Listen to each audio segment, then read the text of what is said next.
गुआर चाष विषय तो यही चाष केबे करवा केमिति करवा जा फल कि अधिक अधिक लाभवान हो पारिबा। याको आपण 2-3 ड चाष करके पूरा 1 मास पर्यंत सुखिवा को दियंतु भल भाव सुखिला परे आपण याको लगई पारिबे।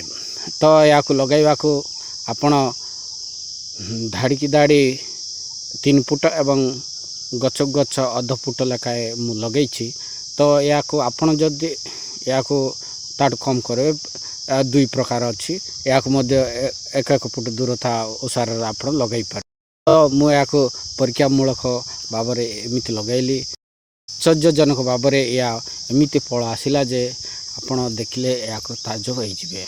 तो एमती करबा द्वारा आपणकर वायु जीवाशा भल होता है एवं सूर्य आलोक भलरे पड़ता है जाफल कि आपणकर गछटी भल हृष्टपुष्ट बढ़ा संगे संगे यार फल धारण क्षमता यथेष्ट रही है जाफल कि आपण को अधिक लाभवान होता है। तो जदि आपण को यही गच दाड़ी मझे आपण घास काढ़ापी समस्या होची तेबे एमती लगैबार आवश्यकता किसी नहीं। आपण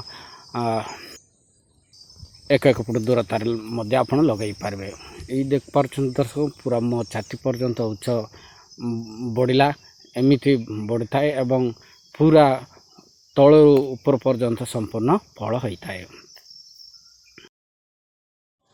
नमस्कार दर्शक बंधु, आज जानिबा नकी जटाबा गुआर चाष विषय रे। तो या को केमिति चाष करा जाए केमिति चाष कले अधिक लाभवान हो पारिबो।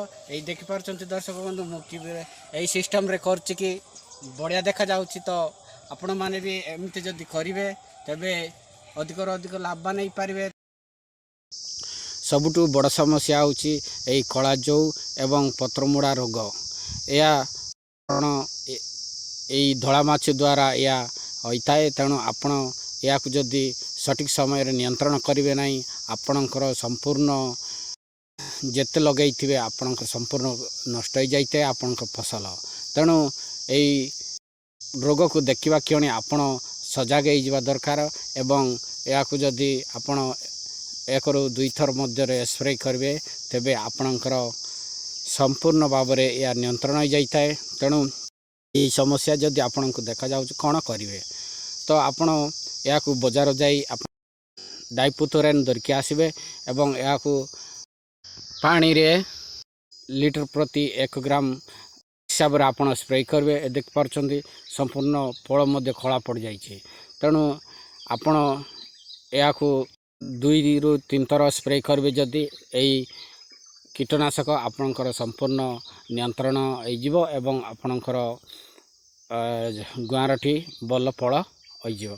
तेणु आपण एबा पूर्वर जदि आपण 1-2 थर से डाइपुथोरेन को आनी स्प्रे करबे तबे आपणकर धला माछी कंट्रोल रहिबा द्वारा यही रोगटी आसी न थाए। तेणु आपण सेप्रति मध्य सजग रहिले यही रोगरू मुक्ति पाई पारबे। तो यही जाइथिले आपण से कीटनाशक टिके आणंतु एवं स्प्रे करंतु जथा संभव। आपण यही रोग आरंभ होगा मध्य ही आपण जी पार्छन शीघ्र शीघ्र आनी से कीटनाशक टिके स्प्रे कर दियंतु। यही रोग जदि तेबे आपणकर फल संपूर्ण कलाई जीव जाफल कि आपणकर बजार या चाहिदा हुए ना या कई किणती ना जाफल कि आपण संपूर्ण क्षतिर पड़े। यही देखु यहीपर होता है यही रोग हेले। तेणु एप्रति सावधान हुंतु।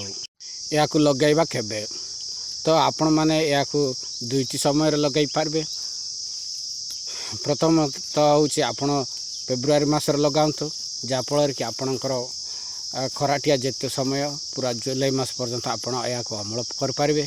एवं द्वितीयटी आपण ठीक सेप्टेम्बर अक्टोबर मासर लगातु जाफल आपणकर सेतबेल को शीत कम होता समय आपणकर फल हो जाता है एवं आपण या बिक्री कर। तो आपण या अधिक शीत लगातु ना किंबा अधिक वर्षा लगातु ना।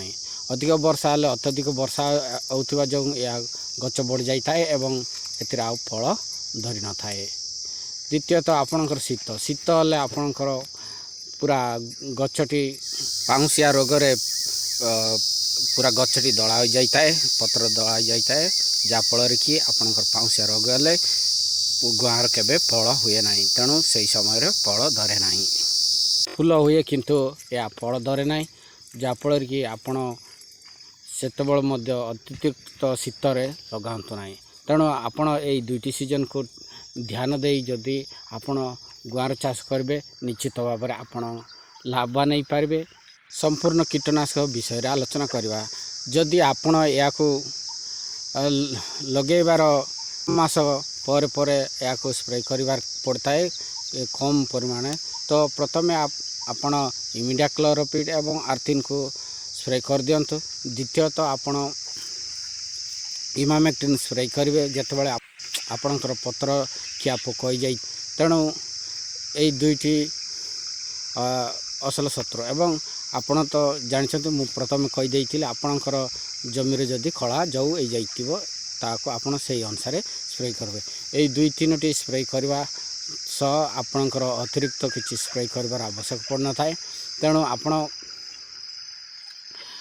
କମ୍ ସ୍ପ୍ରେରେ ଆପଣ ଭଲ ଇନକମ୍ କରିବା ଫସଲଟି ହେଉଛି ଆପଣଙ୍କର ଗୁଆର ଫସଲ ଅଟେ। ଜଳସେଚନ, ଆପଣ ଯଦି ଶୀଘ୍ର ଜଳସେଚନ କରିବେ ନାହିଁ, ଏମିତି ଆପଣଙ୍କର ଲୋଡ଼ି ଯାଇଥାଏ ଏବଂ ଆପଣଙ୍କର ଫୁଲ ହୁଏ ନାହିଁ ଏବଂ ଫଳ ମଧ୍ୟ ଧରେ ନାହିଁ। ତେଣୁ ଆପଣ ନିୟମିତ 7ରୁ 8 ଦିନ ମଧ୍ୟରେ ଏହାକୁ ଜଳସେଚନ କର। ପାଣି ଏବଂ ମ୍ୟାଗ୍ନେସିୟମ୍ ଅଭାବ ହେଲେ ଏମିତି ହୋଇଯାଇଥାଏ।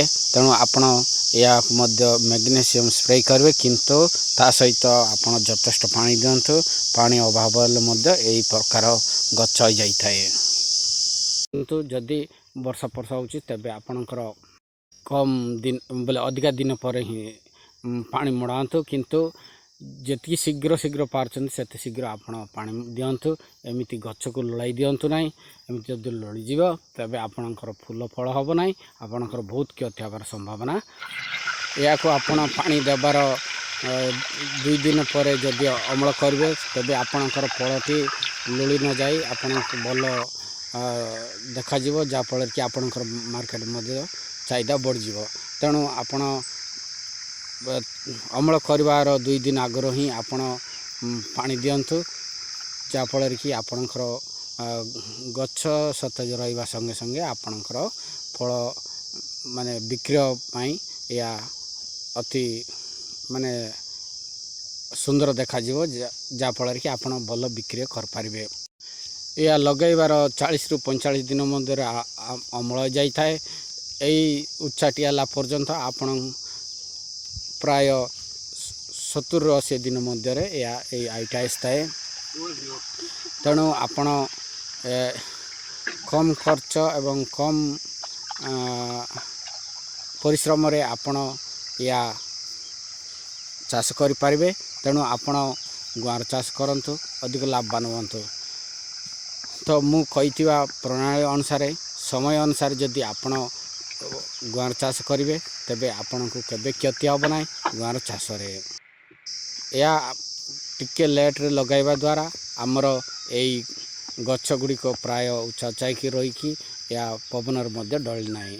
ତ ଦର୍ଶକ ବନ୍ଧୁ, ଏଇ ଭିଡ଼ିଓଟି କେମିତି ଲାଗିଲା, ଲାଇକ୍ ସବସ୍କ୍ରାଇବ୍ କରିବାକୁ ଭୁଲନ୍ତୁ ନାହିଁ ଏବଂ ଆପଣଙ୍କ ସାଙ୍ଗସାଥିମାନଙ୍କ ପାଖକୁ ସେୟାର କରିବାକୁ ମଧ୍ୟ ଭୁଲନ୍ତୁ ନାହିଁ।